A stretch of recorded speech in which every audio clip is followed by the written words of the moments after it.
You feel, however, that we're making progress in this country and worldwide? No. I will never say that progress is being made. If you stick a knife in my back 9 inches and pull it out 6 inches, there's no progress. You pull it all the way out, that's not progress. The progress is healing the wound that's a blow made. And they haven't even begun to pull a knife out, much less try and heal the wound.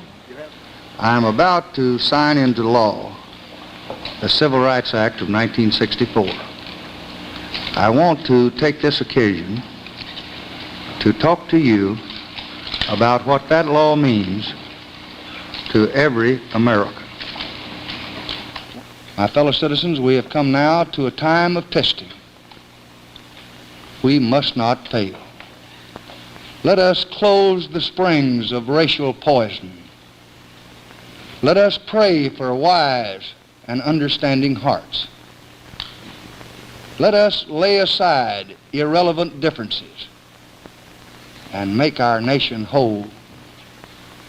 Let us hasten that day when our unmeasured strength and our unbounded spirit will be free to do the great works ordained for this nation by the just and wise God, who is the Father of us all. Thank you and good night.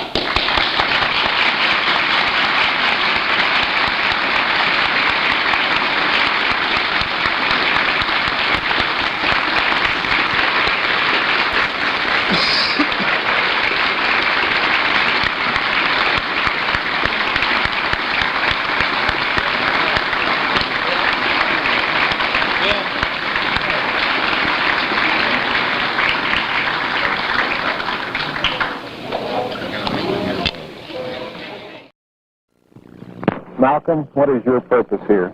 Well, my purpose here is to remind the African heads of state that there are 22 million of us in America who are also of African descent, and to remind them also that we are the victims of America's colonialism or American imperialism, and that our problem is not an American problem, it's a human problem. It's not a Negro problem, it's a problem of humanity. It's not a problem of civil rights, but a problem of human rights.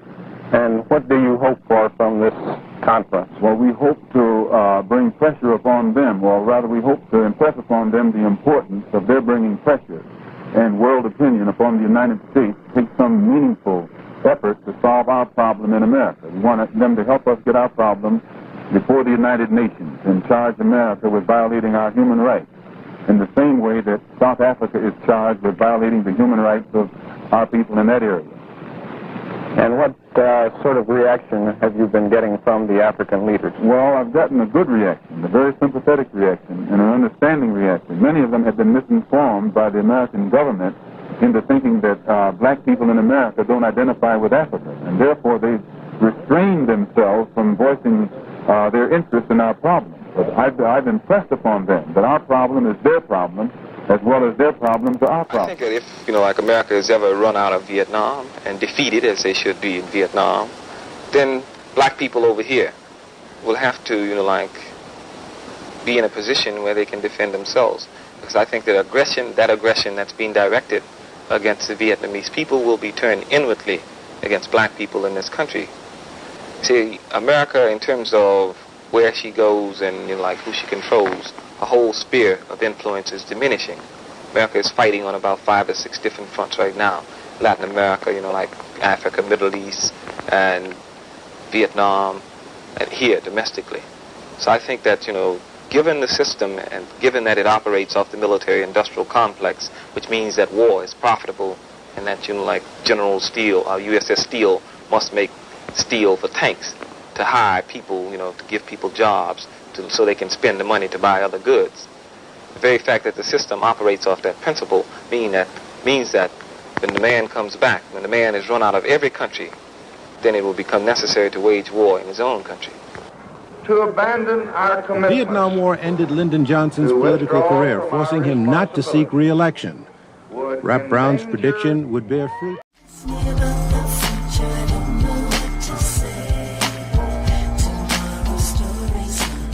As long as police officers you're really naive if you truly think that Martin Luther King just happened to be at the wrong place at the wrong time at the Lorraine Motel and this random guy just came and shot and killed him. Martin Luther King sort of had a change of heart. Martin Luther King was starting to take a more militant, stronger position. And his new battle was no war. Government said, whoa, wait, he's about to come into our territory. Like, it's one thing to let you take a shit in the same toilet that I do. You know, I'll give you that, but you ain't about to stop my money flow. You gotta go. Well, it's very important to point out that Dr. Martin Luther King was the first prominent public figure to speak out against the war in Vietnam, especially after Dr. King made his powerful speech at the Riverside Church, in which he talked about the connection between militarism and racism. There was no way to imagine justice and equality as long as, racism was being used as a weapon to attack the people of Vietnam. White America killed Dr. King last night. She declared war on us.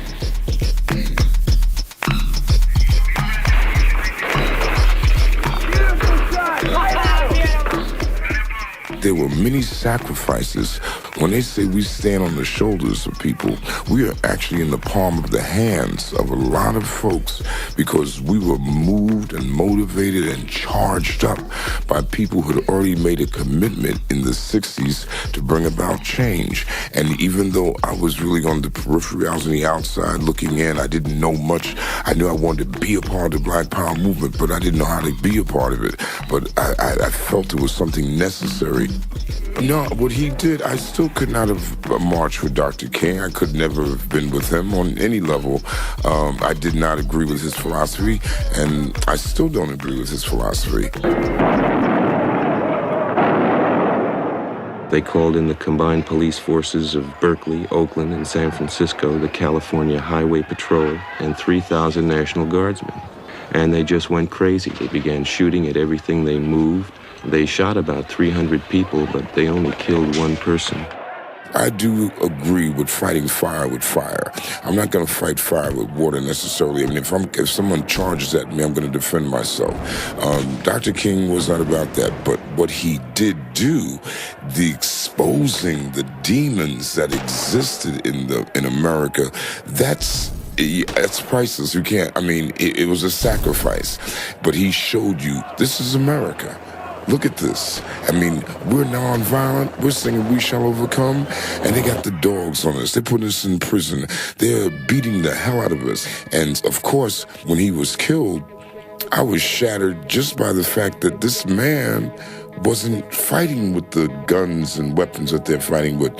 So I personally felt an insult to that, but I could have never marched Malcolm's concepts and theories about how we should deal with ourselves, how we should really function in this society. That's what made sense to me. So when you look at the last poets, you're really looking at disciples of Malcolm X. One white man named Lincoln supposedly fought the Civil War to solve the race problem, and the problem is still here. Another white man named Lincoln, again the same white man, issued the Emancipation Proclamation to solve the race problem, and the problem is still here. Some more white liberals came along with the 13th, 14th, and 5th Amendments, which were supposed to solve the race problem. The problem is still here. 9 years ago, 9 more white liberals, so-called, came up with what they call a Supreme Court desegregation decision, and the problem is still here. And then another white man named Kennedy came along running for president and told Negroes what all he was going to do for them if they voted for him, and they voted for him 80%. He's been in office now for 3 years, and the problem is still here. When police dogs were biting black women and black children and black babies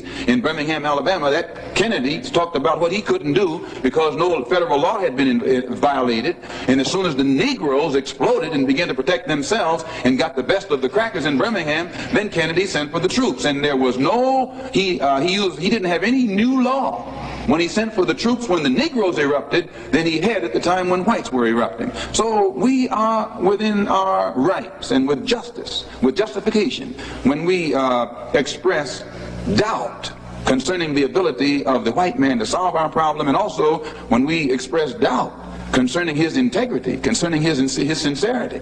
Because you will have to confess that the problem has been around here for a long time, and whites have been saying the same thing about it for the past 100 years, and it's no nearer a solution today than it was 100 years ago.